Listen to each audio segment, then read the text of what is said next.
तानाशाही अपने उरूज पर आ चुकी है और आगे इस देश का और भी बेड़ा गर्क होने वाला है। इस देश को भारत का आखिरी ऐतिहासिक राजा मिलने वाला है। जी हां, आने वाले समय में 2024 के बाद कोई चुनाव नहीं होगा। चुनाव की प्रक्रिया खत्म कर दी जाएगी। भारत के प्रधानमंत्री मोदी अपने आप को इस देश का राजा घोषित कर देंगे और वो ये कहेंगे कि मैं ही अब सब कुछ हूं। ये बात मैं नहीं, आप नहीं, कोई ऐरा गैरा नहीं, पूर्व सीनियर लीडर उप राज्यपाल सत्यपाल मलिक का ये कहना है। उन्होंने जो खुलासा किया है, इसके बाद बड़े बड़े एक्सपर्ट भी सकते में पड़ चुके हैं। इस खबर को, इस बात को गोदी मीडिया इस तरह से इग्नोर कर रहा है जैसे उनके बाप का कोई बड़ा कांड किसी ने खोल दिया हो तो बाप के किए पर पर्दा जैसे बच्चे डाल रहे हों। दोस्तों, सत्यपाल मलिक की इस वीडियो को, इस एक्सक्लूसिव खुलासे को गोदी मीडिया इग्नोर कर रहा है। सत्यपाल मलिक ने काफी बड़ी बड़ी बातें कही, जिसमें सबसे डराने वाली बात यही है कि अगर 24 में एक बार फिर से मोदी जीत गए तो उसके बाद ये देश का आखिरी चुनाव होगा। तमाम प्रक्रियाओं को खत्म कर दिया जाएगा। मैं बता रहा हूं, अगर 24 में नरेंद्र मोदी को नहीं हटाया गया तो डेमोक्रेसी को खत्म कर देगा। चुनाव ही नहीं होगा। फिर ना सिर्फ टीटो की तरह कहेगा मैं ही हूं। अब देखो ना, पंजाब में एक दिन उनका ट्रैफिक, एक दिन गाड़ी रुक गई, कहीं प्रदर्शन कर रहे थे किसान, कोई वायलेंट वो नहीं था, उसी को कह रहे आज मैं जान बच गई मेरी, मैं बच के आया हूं। ये कायर भी हैं।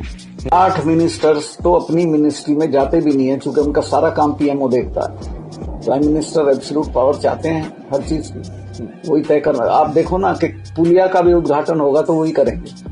और ये मुझे चाहे नुकसान पहुंचाना, तो इनकी औकात नहीं है कि नुकसान पहुंचा दे। मेरी 5 स्टेट में मेरी कम्युनिटी के लोग रहते हैं और मैं घूमता हूँ गाँव, सब इनका इलाज कर देंगे अगर मुझे कोई नुकसान पहुंचाया गया। देश के लोगों को मैं ये कहना चाहता हूँ कि आखिरी मौका है। इस बार जाति, संप्रदाय, धर्म सब भूल के इनके अगेंस्ट वोट करो, वरना कभी मौका नहीं मिलेगा। बस दोस्तों, आज की इस नेशनल प्राइम टाइम की सबसे बड़ी खबर यही है। यही अगर आपके दिमाग में नहीं बैठ रही है तो आप एक एक दिन तबाही की तरफ, तानाशाही की तरफ बढ़ रहे हैं। दोस्तों, सत्यपाल मलिक यहां नहीं रुके। जो दैनिक भास्कर का टाइटल है, उस टाइटल से ही आप समझ सकते हैं कि हालात कितने बिगड़ चुके हैं। कश्मीर और पुलवामा, सत्यपाल मलिक कुछ कह रहे हैं लेकिन कोई सुन नहीं रहा। गोदी मीडिया के एक बड़े अखबार इस बात को एक्सेप्ट कर रहे हैं कि मोदी के ऊपर कुछ खुलासे कोई कर रहा है लेकिन कोई सुन नहीं रहा। मेरे दोस्तों, इसी रिपोर्ट, दैनिक भास्कर की रिपोर्ट में खुद बताया है, जिसमें सत्यपाल मलिक ने कहा है कि पुलवामा हादसा सरकार की गलती से हुआ था, सरकार की वजह से ही हुआ था। 2019 लोकसभा का चुनाव हमारे 40 जवानों की लाशों पर खड़े होकर लड़ा गया।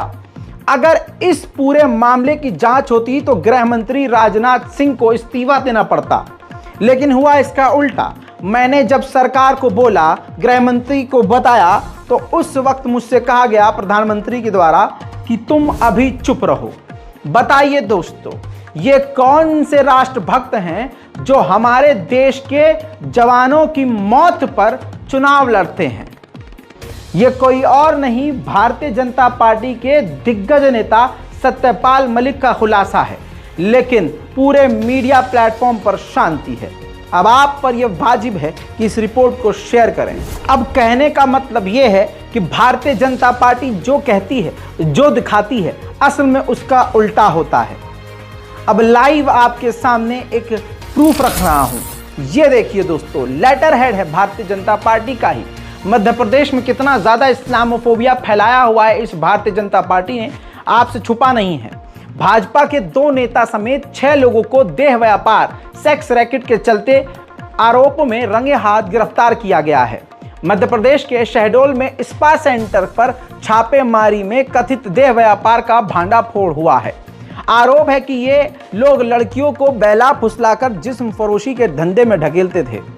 भारतीय जनता पार्टी यानी बलात्कारी जाहिल पार्टी एफआईआर भी आपके सामने लगा रहा हूं। एफआईआर में साफ आप देख रहे हैं कि हिंदू समाज के भारतीय जनता पार्टी से जुड़े हुए ये लोग हैं। अभिषेक सिंह, दूसरा है सुनील सिंह, मोनीदास मेहरा, ओमकार तिवारी, रोहित मलिक, आकाश तिवारी, राकेश गौतम, प्रदीप चतुर्वेदी, चंदन मिश्रा, ओम प्रकाश, अशोक अवस्थी, जयदीप गुप्ता, सुभाष दुबे, दिगंबर सिंह, रमेश झारिया, अजीत सिंह, अनिल सिंह। दोस्तों, तो एक बार फिर से आपके सामने इस देश के गद्दारों का, इस देश की बेटियों को गलत काम में ढकेलने वालों का नाम और उनकी पार्टी का नाम सामने आ चुका है। भारतीय जनता पार्टी ने तुरंत इनको अपनी पार्टी से किनारे कर दिया है, लेकिन पूरे यकीन के साथ इस वीडियो को सेव रख लीजिएगा। कह रहा हूं, इनको इनाम दिया जाएगा। ये बहुत जल्द जेल से बाहर आएंगे और इनको माला पहनाया जाएगा और इनका पद ऊंचा कर दिया जाएगा। उधर यूपी के जालौन में 2000 का नोट पेट्रोल भरवाने के बाद पेट्रोल पंप पर जब ग्राहक ने दिया तो 2000 का नोट लेने से पेट्रोल पंप के लोगों ने मना कर दिया, कर्मचारियों ने मना कर दिया। भैसम भासी के बाद जो पेट्रोल डाला था उसको भी पेट्रोल पंप के कर्मचारी ने वापस निकाल लिया। सही लगा दी तो हाँ सही लगा। लगता है कि हम भी पैसा बना रहे हैं यार।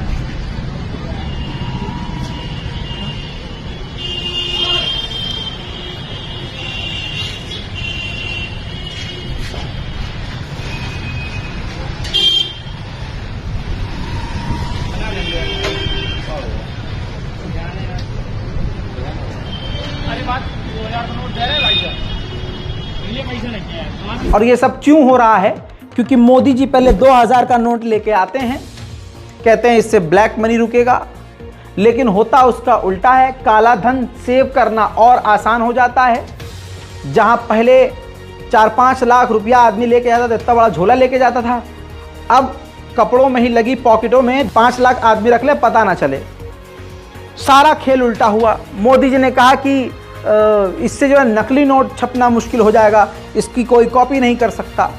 जिस दिन 2000 का नोट मार्केट में लॉन्च किया गया, उसके 1 महीने के अंदर नकली नोट 2000 के मार्केट में घूमने लगे। तमाम ये डॉक्यूमेंट में मौजूद है। लेकिन अब जाकर वो 2000 का नोट बंद कर दिया गया। जब नोट लाया गया तो कहा गया मास्टर स्ट्रोक, जब नोट बंद किया गया तो कहा मास्टर स्ट्रोक। नहीं पता कि मोदी जी अपने दिमाग से चल रहे हैं या अदानी अंबानी या किसी और के दिमाग से चल रहे हैं, लेकिन मुसीबत का सामना आम जनता को करना पड़ रहा है। ऐसे बहुत सारे मुस्लिम समुदाय में भी अंधभक्त हैं। मुझे इंस्टाग्राम पर किसी महिला ने, किसी लड़की ने ये बात कही कि मेरे घर वाले आपकी इस बात से सहमत नहीं है कि नोट बंद करने से नुकसान हो रहा है। मैंने उस गधेड़ी को बोला कि भाई मैं फ़ायदा और नुकसान की बात नहीं कर रहा हूँ। उनका ये कहना है कि ये तो अच्छा हुआ कि 2000 का नोट बंद हो गया। मेरा उस गधेड़ी से ये कहना था कि ये बहन मेरी ये बताओ कि ये नोट लाए ही क्यों, लाने का फ़ायदा क्या हुआ? जब नोट 2000 के लाए तो कितने लोगों को लाइन में लगना पड़ा था। डीमोनेटाइजेशन के नाम पे कितनी दिक्कत हुई थी। लोग लाइन में लग लग के मर गए थे। समझ में आए? वो वक्त वो भूल गए। लेकिन जब उस नोट के लाने से कोई फायदा नहीं हुआ तो बंद करने का तुम फायदा क्यों गिना रही हो? तो मुस्लिम समुदाय में भी जो ऊपर का माला जिनका थोड़ा हल्का रहता है, वो भी इसमें लगे हुए हैं। मोदी जी ने बहुत बढ़िया काम करा, बहुत बढ़िया, बेहतरीन, इससे काला धन अब लोग इकट्ठा नहीं कर पाएंगे। अबे ऑप्शन भी तो मोदी ने दिया था। क्या 2000 का नोट अब इतना जो धन था वो इतने में इकट्ठा हो रहा है। पहले 10 लाख इतना होता था, अब इतना हो रहा है। तो ये ऑप्शन दिया तो मोदी जी ने था। तो अब 2000 का नोट बंद कर दिया तो इसमें स्ट्रोक मार दिया मोदी जी ने। अबे मैं पानी फेंक दूं। और तुमको यार क्या गर्मी में पानी फेंका यार, टाइल एकदम, जमीन एकदम जो है ठंडी हो गई है। सही करा तुमने। और जब मैं वाइपर मार दूं, कितना बढ़िया काम करा यार, पैर फिसल रहा था हमारा, हम बचे। अरे क्या गुरु यार, कमाल आदमी।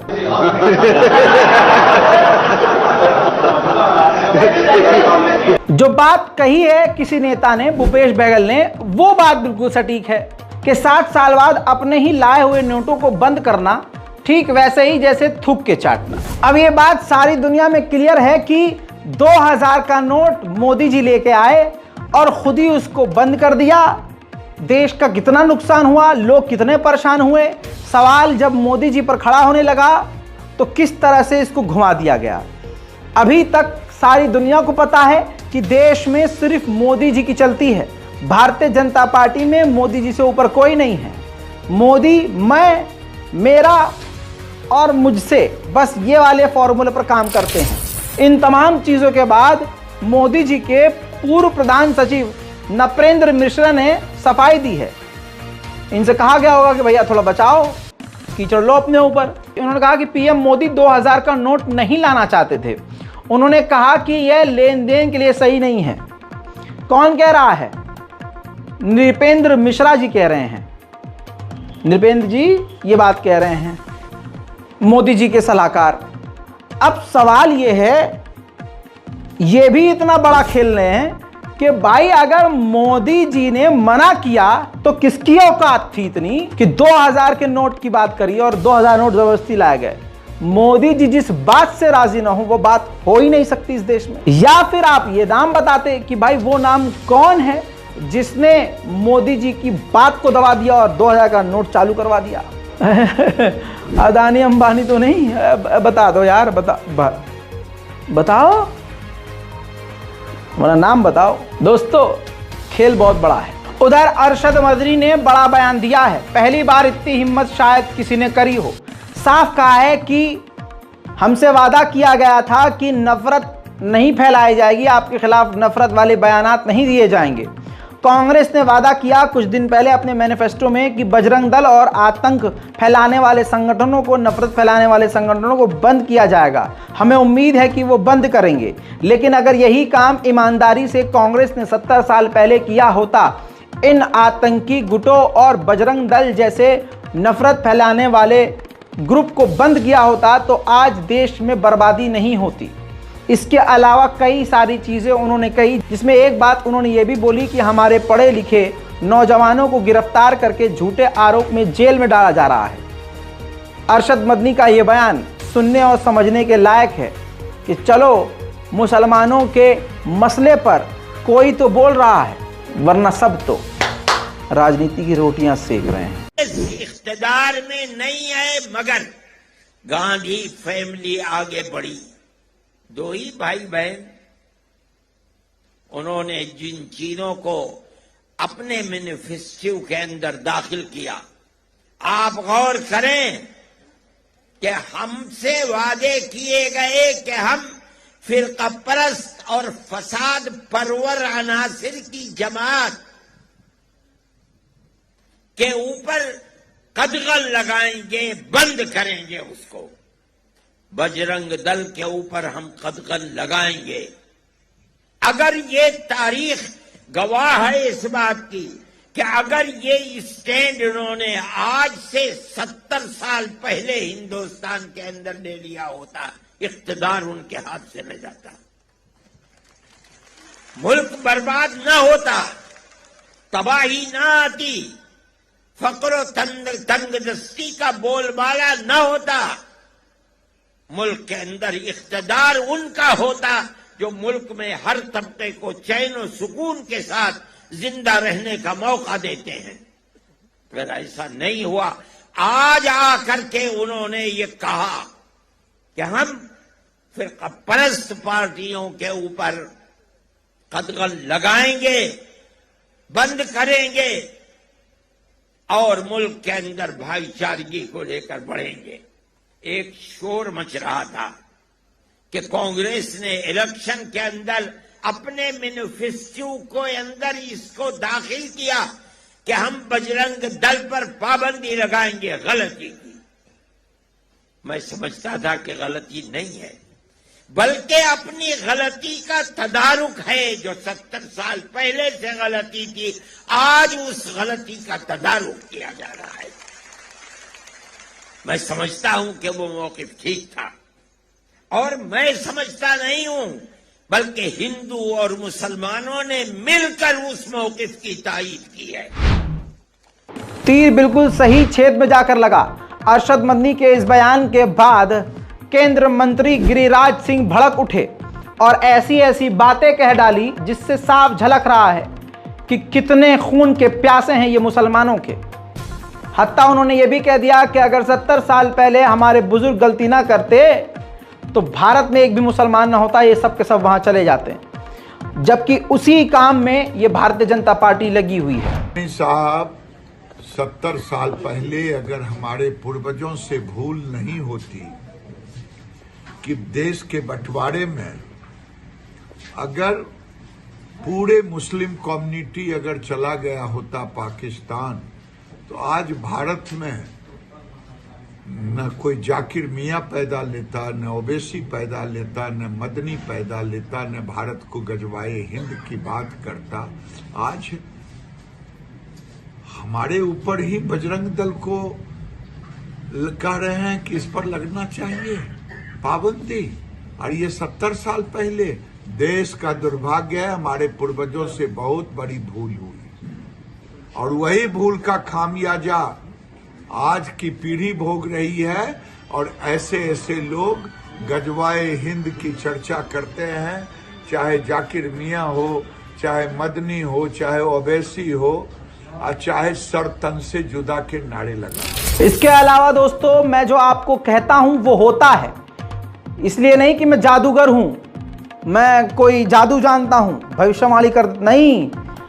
मैं समाज में रहता हूं, नजर रखता हूं और कमर हिलाने वाली वीडियो रील्स पर देखने के बजाय करंट अफेयर में ज्यादा इंटरेस्ट रखता हूं। पढ़ा लिखा भी हूं। यही मुसलमानों से मेरी अपील है कि पतली कमर वाली लौंडियों की वीडियो देखने से बेहतर है, अपने आप को कमजोर करने से बेहतर है कुछ ऐसी चीजें सोशल मीडिया पर देखो जिससे तुम्हारा ज्ञान बढ़े, तुम्हारा वजन कम ना हो। तू समझा? हाँ। नहीं, तू समझा नहीं। खैर मेरे दोस्तों, मैंने आपसे कहा था कि ये जितनी भी मोदी जी फिल्म प्रमोट करते हैं उसका एक मकसद होता है, नफरत, आतंक, दंगा, कत्लेआम। मैंने कहा था कि जो केरला स्टोरी आई है इसका एक मकसद है। आपने अब वो मकसद कामयाब होते हुए देखना है और मैं आपको दिखाऊंगा। द केरला स्टोरी फिल्म का मकसद पुणे में देखा गया है सही होते हुए। मकसद ये था कि नफरत फैलाना है। पुणे में अब हिंदू संगठन मुसलमानों के खिलाफ एक झूठी फिल्म के नाम पर सड़कों पर उतर आए हैं और पूरी तरह से मुसलमानों के खिलाफ बयानबाजी कर रहे हैं। मेरे दोस्तों, ये याद रखिएगा, ये फिल्म का मकसद ही यही था और मोदी जी ने प्रमोट ही इस फिल्म को इसलिए किया था। भारतीय जनता पार्टी के बड़े बड़े नेताओं ने इसीलिए प्रमोट किया था कि देश के हिंदू सड़क पर उतरकर हथियार लेकर मुसलमानों के खिलाफ खड़े हो जाएं और इनकी नफरत की राजनीति की रोटी पक के फूल जाए। मेरे दोस्तों, सुनिए और समझिए, ये हाल है।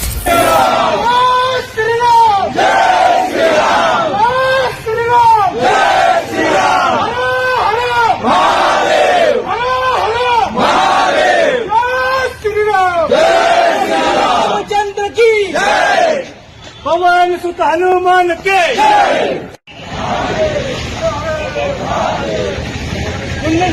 छत्रपति शिवाजी महाराज की धर्मवीर छत्रपति संभाजी महाराज की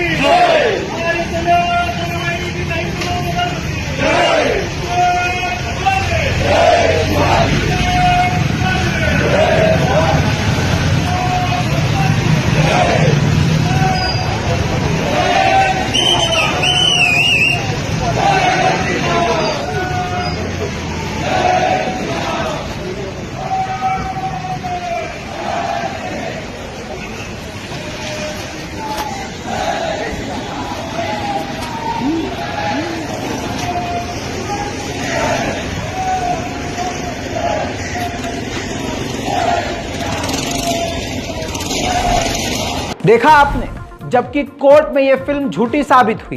फिल्म के बनाने वाले ने खुद एक्सेप्ट किया कि हाँ, फिल्म से पहले हम डिस्क्लेमर में ये डालेंगे कि यह घटना काल्पनिक है, इसका किसी से जीवित और मृत इंसान से कोई संबंध नहीं है और हमने जो इसमें आंकड़े बताए हैं इसका कोई डेटा नहीं है। 3 लोगों की कहानी पर, जिनकी कहानी अलग अलग है, उस पर यह फिल्म हमारी सोच के मुताबिक कहानी की तरह आधारित है। ये एक फिक्शनल फिल्म है, इसको इमेजिन करके बनाया गया है। जी हाँ, तब जाकर ये जाहिलों की भीड़ सड़कों पर उतरी है, क्योंकि इन जाहिलों के झुंड को भी मुसलमानों के कत्लेआम के लिए एक बहाना चाहिए। द केरला स्टोरी एक झूठी फिल्म लगातार हिंदूवादी संगठनों, भारतीय जनता पार्टी के द्वारा बेरोजगार हिंदुओं को फ्री में दिखाई जा रही है और थिएटर में ले जाकर अपनी पार्टी का मकसद पूरा करवाया जा रहा है। सिनेमाघरों में फिल्म शुरू होने से पहले और खत्म होने के बाद अब कस्में और शपथ दिलाई जा रही है और मुसलमानों के खिलाफ सीधे साधे हिंदुओं को हथियारबंद करने की बातें की जा रही हैं।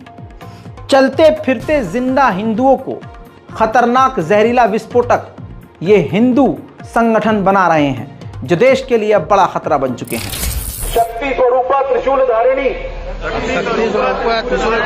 माँ दुर्गा तथा इस पावन भारत भूमि में जन्मी सभी वीरांगनाओं का स्मरण कर मैं प्रतिज्ञा करती हूँ कि हिंदू स्वाभिमान और हम सब बहनों पर घात करने वाले लव जिहाद षड्यंत्र के विरुद्ध हम सदा सजग रहेंगे। दोस्तों, ये सरकारी तंत्र सिर्फ एक मकसद पे काम कर रहा है, मुसलमानों को मिटाना, परेशान करना, उन्हें इस देश से भगाना या उनको मार डालना या फिर आखिर में उनको जेल में डाल देना। दोस्तों, मुसलमानों पर सारी जुल्म की इंतहाएं संविधान का गलत इस्तेमाल करके की जा रही हैं। दोस्तों, गुजरात में 100 साल पुरानी मस्जिद को विकास के नाम पर, स्मार्ट सिटी के नाम पर प्रशासन ने तोड़ दिया। ये पुरानी मस्जिद नगीना मस्जिद के नाम से थी, जिस मस्जिद को शहीद कर दिया गया और इस पूरे हिंदुस्तान के मुसलमान और मुसलमानों के बड़े बड़े जेठालाल टाइप जो बहुत पैसे वाले अपने आप को तुर्रम खां समझते हैं, वो वकील, वो ऊंचे पद पर बैठे हुए नेता जो अपने आप को किसी से कम नहीं समझते हैं, मुंह में पान चबाकर, सफ़ेद कुर्ता पहनकर, ऊंची टोपी लगाकर 4 गुलाम इधर और 4 गुलाम इधर रख कर चलने वाले, बैठक में बैठकर रात भर बकैतियां मारने वाले कुछ नहीं कर पाए। जो मुसलमान अपनी 100 साल पुरानी मस्जिद को सामने शहीद होता देखकर खामोशी से बैठे रह गए, कोई कानूनी कार्रवाई नहीं, उसके लिए रोकने की कोई आवाज़ नहीं उठाई गई, तो ऐसे मुसलमान अल्लाह की कसम मुसलमान नहीं हैं। बहरहाल, संवैधानिक हमारे पास कई अधिकार हैं जिस पर हम सवाल उठा सकते थे। दिक्कत तो यही है दोस्तों, सारे मुसलमान खामोश रहते हैं। जो बोलता है वो गरीब बोलता है, उसका जब जिगर फटता है। सिर्फ मुसलमान गरीब बोलता है, गरीब, क्योंकि गरीब अल्लाह के करीब होता है। जिसके पास धन दौलत इज्जत शोहरत नाम आ जाता है ना, पॉलिटिकल पार्टी आ जाती है, पावर आ जाती है, तो वो ईमान से दूर हो जाता है। फिर उसके लिए ये सब मस्जिद का तोड़ना, मदरसा का बंद, ये सिर्फ पॉलिटिकल इशू है, दिल का इशू नहीं। ये देश तानाशाही की तरफ बढ़ चुका है। मल्लिका अर्जुन खड़गे ने, जो कांग्रेस के सीनियर लीडर हैं, उन्होंने बताया है कि जो संसद भवन का उद्घाटन होना है उसमें प्रधानमंत्री मोदी उद्घाटन तो करेंगे, लेकिन देश के पहले नागरिक, इस देश के राष्ट्रपति द्रौपदी मुर्मू को नहीं बुलाया गया है। उद्घाटन में इस देश का राष्ट्रपति नहीं होगा। उन्होंने ऐसा खुलासा किया है जिसके बाद हड़कंप मचा है, लेकिन इसमें हड़कंप मचने वाली बात नहीं है, क्योंकि यही होना था। क्योंकि हमारे राजा को सिर्फ खुद को देखना पसंद है, उसके आगे कोई और खड़ा हो नहीं सकता। प्रधानमंत्री का पद अब राष्ट्रपति से ऊपर है। जिस राजा की मैं बात कर रहा हूं, उस राजा की जो तस्वीर भारत और विदेश की देखेंगे तो हैरत करेंगे। भारत के गरीब मुसलमानों से मिलते हैं तो हाथ नहीं लगाते, और विदेश जब जाते हैं तो वहां जब बड़े घर के अमीर भारतीय वहां आते हैं तो मोदी जी उनसे बच्चों से हाथ तक मिलाते हैं। सबूत के तौर पर आपके सामने ये देख लीजिए, कुछ दिन पहले की कर्नाटक की ये तस्वीर है जिसमें बच्चों तक को हाथ नहीं लगाया, पीछे रहे बच्चों, मतलब किसी को छुआ नहीं, न छूने दिया। और दूसरी तस्वीर, विदेश जाते हैं, अमीरों से और अमीरों के बच्चों से हाथ मिलाते हैं, सर पर हाथ रखते हैं। आप समझ रहे हैं? ये हमारे देश के राजा हैं और अब यही राजा रहेंगे। भारत के राजा विदेशों में जाकर महिला सम्मान की बात करते हैं, भारत में भी मान सम्मान महिलाओं की बात करते हैं कि भाई महिलाओं का सम्मान करना है। लेकिन आज इसी देश की गोल्ड मेडलिस्ट खिलाड़ी, महिला खिलाड़ी सड़कों पर बैठी हैं, लेकिन उनके लिए मोदी जी के मुंह से कुछ निकल नहीं रहा है, ऐसे हो गए हैं। इन तमाम चीज़ों के बावजूद अभी भी देश के लोगों की आंखें नहीं खुल रही हैं, तो इसीलिए कहा जा रहा है कि अब राजा तो यही रहेंगे। दोस्तों, 23 मई को कैंडल मार्च इंडिया गेट तक जाना है, खिलाड़ियों ने ऐलान किया है। पहले ये ऐलान सुनिए। सभी को मेरा नमस्कार। जैसा कि आप सब जानते हैं कि आने वाली 23 मई को हमें इस प्रोटेस्ट का पूरा 1 महीना हो जाएगा। हम यहीं खा रहे हैं, यहीं रह रहे हैं, यहीं सोते हैं और यहीं प्रैक्टिस करते हैं। 23 मई को इंडिया गेट पे शाम 5 बजे कैंडल मार्च करने वाले हैं। मेरा आप सब से हाथ जोड़ के निवेदन है कि आप सब लोग ज़्यादा से ज़्यादा संख्या में आओ, हमारे इस आंदोलन को समर्थन दो, खासकर महिलाएं, बेटियां, क्योंकि ये एक भारत की बेटियों की लड़ाई है और हमें इंसाफ मिलना चाहिए। धन्यवाद। दोस्तों, भले ही खिलाड़ी कितना भी परेशान हो, लेकिन अगर मुझसे पर्सनल ओपिनियन लिया जाए तो मैं खिलाड़ियों पर जरा बराबर भी भरोसा नहीं करता। बुरा हुआ है, गलत हुआ है, मैं इनके साथ हूं, लेकिन जिस तरह से ये सेफ गेम खेल रहे हैं कि हमें पार्टी का भी नाम नहीं लेना है, हमें मोदी जी का भी नाम नहीं लेना है, लेकिन हमें ब्रजभूषण से दिक्कत है। आप समझ रहे हैं? तो ये वही लोग हैं जो कल तक तबलीगी जमात के नाम पर मुसलमानों के खिलाफ ट्विटर पर ट्वीट कर रहे थे। शाहीन बाग में बैठी हुई हमारी बूढ़ी महिलाओं, हमारी घर की औरतों को गालियां बक रहे थे, उनको धंधे वाली बता रहे थे। ऐसी ऐसी बातें ये खिलाड़ी बोल रहे थे कि आप सोच नहीं सकते। और जो बोलते हैं नंगे होकर, ये उनको समर्थन में थे। लेकिन आज देखिए, ईश्वर की लाठी, भगवान श्री राम की ही लाठी, हाँ आपकी ही बात कर रहा हूँ, मैं अपने मजहब की तो बात ही नहीं कर रहा। भगवान श्री राम को पसंद नहीं आया, अब ये सब के सब सड़क पर बैठे हैं। दूसरी तरफ खिलाड़ियों ने ब्रजभूषण का नार्को टेस्ट करने का कहा था, चैलेंज किया था। नार्को टेस्ट करो, पता चल जाए ताकि तुमने कितनी बच्चियों की जिंदगियां तबाह करी हैं। इस पर ब्रजभूषण ने कहा कि ठीक है, मैं तो नार्को टेस्ट करवाने को तैयार हूं, महिला खिलाड़ियों और इन तमाम लोगों का होना चाहिए जो ये डिमांड कर रहे हैं, दोनों का होगा। इसके बाद बजरंग पुनिया ने इस चैलेंज को एक्सेप्ट किया और नई बात रखी कि ये जो नार्को टेस्ट होगा ये पब्लिक के सामने होगा आपका और लाइव होगा, ताकि दुनिया को पता चले कि इन्होंने कितना बुरा किया है और कितनी बच्चियों के साथ उनकी ज़िंदगी बर्बाद करी है। देखिए दोस्तों, ये खेल बहुत बड़ा हो गया है, इसके बावजूद ये संभल कर गेम खेल रहे हैं। खिलाड़ी है ना, ऐसी खेलेंगे। अब पूरी दुनिया में मोदी जी का डंका बजता है। कोई मोदी जी के पैरों में गिरकर पैर छूता है, कोई उनके आगे नतमस्तक हो जाता है। भारत हो या विदेश का कोई नेता गले मिलना चाहता है मोदी से, लेकिन इंटरनेशनल प्लेटफॉर्म पर यहां मोदी जी का असली डंका नजर आ रहा है। और ट्विटर पर यह वीडियो ट्रेंड कर रही है, जिसमें फोटोशूट के बाद आजू बाजू वाले मोदी जी को देख भी नहीं रहे हैं। राइट वाला राइट की तरफ मुड़ गया, लेफ्ट वाला लेफ्ट की तरफ, बाइडेन की तरफ मुड़ गया, सामने वाले सामने से गुजर गए। मोदी जी देखते रह गए पड़ोस वालों को, फ्रांस की तरफ, और इमैनुअल मैक्रोन को और बाइडेन को देखते रह गए। जस्टिस ट्रूडो भी वहीं खड़े थे, बाजू में जर्मनी के चांसलर भी थे, किसी ने मोदी जी से हाथ नहीं मिलाया। यह है भारत का डंका। आज के अभी के लिए इस नेशनल प्राइम टाइम में इतना ही। उम्मीद है कि आप इस रिपोर्ट को शेयर ज़रूर करेंगे और अपनी दुआओं में मुझे याद ज़रूर रखेंगे।